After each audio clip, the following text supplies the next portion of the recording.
Kalau di daerah timur ini, BSD Timur ini yang sudah terbangun. Ini yang seluas 1.500 hektar. Dan pembangunan BSD selama ini sudah selama 21 tahun. Kita sekarang sedang konsentrasi membangun di BSD Center. Kalau kita jalan sedikit di sini, nah di sini ada EduTown. EduTown itu dibangun seluas 50 hektar. Yang kita nanti adakan semua universitas-universitas bertaraf internasional.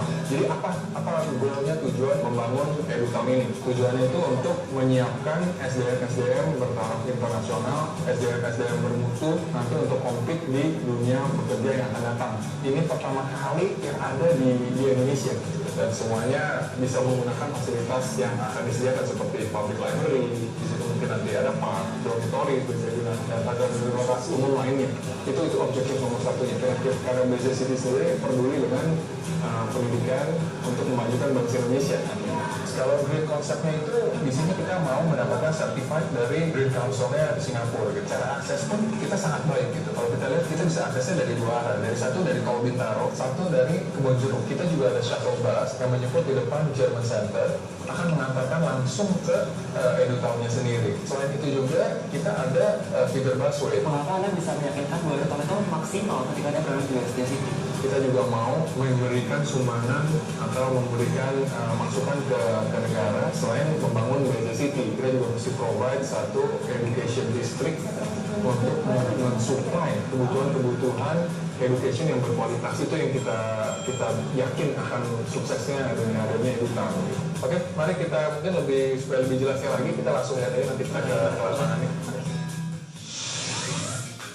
Membayangkan menjadi raja di Raja Properti ternyata cukup merangsang imajinasi. Itulah yang tergambar dari wajah-wajah finalis scholarship S1 Prasetya Mulia Business School saat mengikuti Games Exploring EduTown. Dengan dibantu dua anggota tim baru, mereka tampak antusias saat mendapatkan pembekalan materi presentasi. Bahkan seluruh peserta diberi kesempatan menyaksikan secara langsung lokasi-lokasi yang sudah dibangun oleh pihak pengembang BSD City.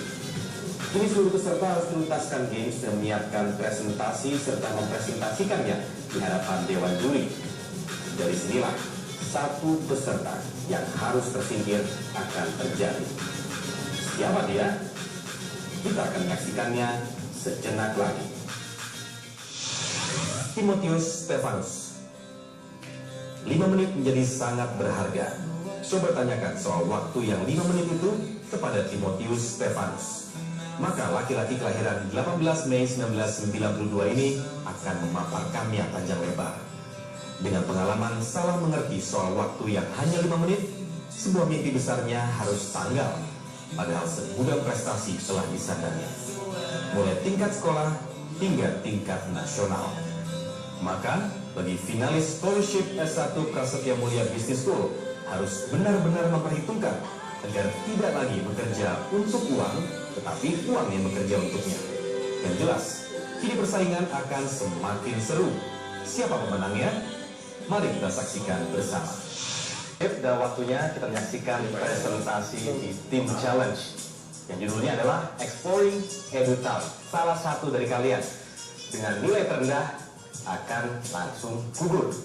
Dan tentunya untuk presentasi kali ini kalian akan dinilai oleh ketiga dewan juri yang sangat kompeten di bidangnya. Diberikan kesempatan kepada Adi untuk memulai presentasinya, dimulai dari sekarang. Assalamualaikum warahmatullahi wabarakatuh. Selamat sore kepada dewan juri. The answer of our questions. Kenapa kami memberi tagline ini? Karena di EduTown ini dikemas dalam satu paket pendidikan. Pendidikan yang didapat juga bukan hanya pendidikan sains, pendidikan formal, tapi pendidikan yang akan memberikan kita suatu bekal untuk masa depan. Keuntungan dari tunnel ini, dengan membangun tunnel, dengan kata lain kita bisa saja menggunakan 2 kali lipat lahan yang ada. We have a dream for Wi-Fi everywhere in EduTown. Berharap nanti akan diciptakan satu pusat riset, pengembangan riset di mana kita bisa saling berinteraksi dengan mahasiswa-mahasiswa dari antar kampus yang lain. Karena setahu saya di EduTown itu akan menciptakan kampus-kampus yang memiliki spesialisasi dan spesifikasi. Alangkah baiknya jika kita ingin berriset dan kita bisa kerjasama dengan mereka yang dari fakultas-fakultas yang lain. We dream and we believe EduTown can realize it. Hal penting yang akan kita upgrade di sini, satu adalah electric source, terus yang kedua adalah art festival, dan kemudian yang ketiga adalah infrastruktur, dan terakhir adalah edutainment di sini. Oke, the next natural di sini adalah benar-benar untuk Indonesian cultural, karena kita adalah melestarikan budaya Indonesia. Jadi gimana caranya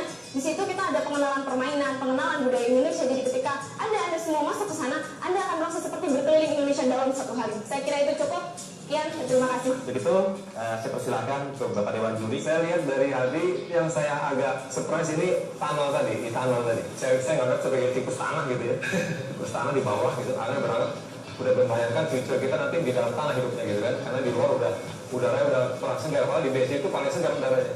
Tunnel itu kami pikir bisa menjadi suatu ikon karena tunnel ini kan pionir pertama di Indonesia bahwa ya ada suatu penghubung dari tunnel, dan memang biayanya memang cukup mahal. Tapi dengan adanya air tunnel ini saya yakin itu nantinya akan menjadi daya tarik. Bagaimana yang Anda pandang bahwa peran pemerintah seharusnya di mana untuk bisa menunjang ini? Kurang setuju ketika di kelompok sebelah dikatakan bahwa edutannya terkesan mewah. Apakah perguruan tinggi negeri itu masuk ke sini? Kenapa enggak? Kita sama-sama berbangsa ke Indonesia yang ayo kita sama-sama diedukan, karena edutan ini memang jadi satu the heart of our nation's future. Apakah nation's future yang untuk orang-orang kelas menengah ke atas? No.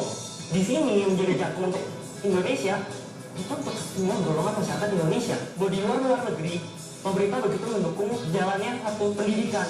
Orang-orang yang lulus, orang-orang yang berprestasi demikian dihargai oleh mereka.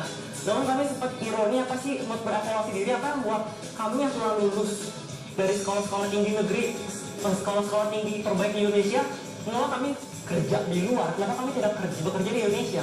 Karena kami merasa kita dihargai, dan kita butuh dukungan dari kalian. Oke, terima kasih Dimoti ya. Langsung ke Livi sekarang. Livi, pertanyaan saya adalah soal energi kinetik itu.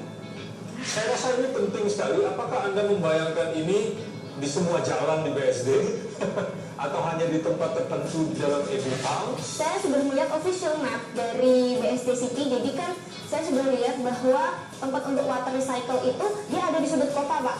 Tempat untuk water recycle itu ada di sudut kota, tetapi kan pipanya terhubung ke semua tempat. Nah, saya akan pakai konsep itu tidak hanya di underground, tapi up to ground. Saya akan memfokuskan sumber energi Pegas itu, karena itu kan akan ditekan jalan otomatis di jalan utama BSD City yang dilewati kendaraan banyak. Jadi konsep saya adalah satu, dia Pegas itu akan menerima energi, kemudian dia akan terkumpul ke sebuah tempat di tepi jalan yang ada baterainya, dan kemudian ini akan menyalur, Pak. Gitu.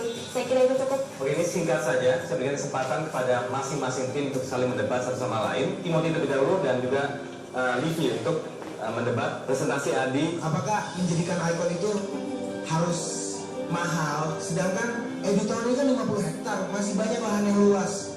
Dan kalian pasti tahu deh, kalau ada hujan pohon rindang, BSD City tampak lebih anggun. Saya lihat dari high tunnel yang Anda ajukan bahwa satu, saya nggak mendapatkan feel go green-nya. Hemat listriknya saya nggak dapat feel itu. Dan kemudian yang kedua, kemaksimalannya gimana gitu, efektivitasnya gimana, saya nggak lihat itu, saya kira. Intinya adalah kita 50 hektar. Gimana cara membuat jadi lebih dari 50 hektar? Pertama, entah kita membuat bidung pencakar langit atau gedungnya super luas, atau kita menciptakan space sendiri di bawah. Tadi saya sempat berikan seperti itu. Tapi kan di sini saya menekankan kegiatannya.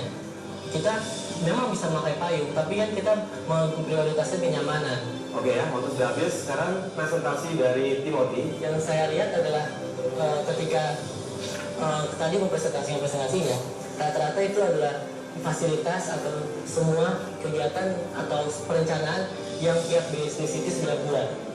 Kita dituntut untuk tolong ciptakan konsep lain. Nah, pertama masalah logo expo, dan itu menurut saya biasa. Ketika kita berpikir kita mau apa yang harus diciptakan untuk BSD, kita menciptakan konsep baru.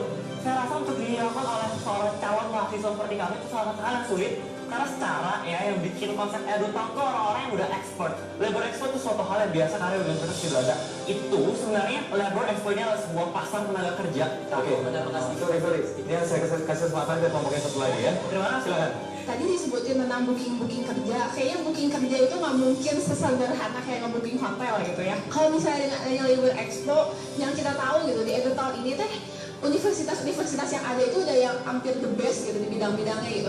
Kenapa kita harus mengadakan lagi Labor Expo di mana setiap universitas sudah punya link? Apakah sebuah Labor Expo itu akan menurunkan derajat seorang prasetya mulia? Saya rasa akan meninggikan prasetya mulia banget. Sekarang waktunya Adi untuk mengomentari presentasi dari kelompok 3. Silakan. Pertama yang masalah energi alternatif. Energi sih hemat energi, tapi untuk infrastruktur gitu bagaimana sistematikanya? Apakah masa di setiap jalan, di setiap lampu ada pegas-pegas kayak gitu, itu kan mahal ya?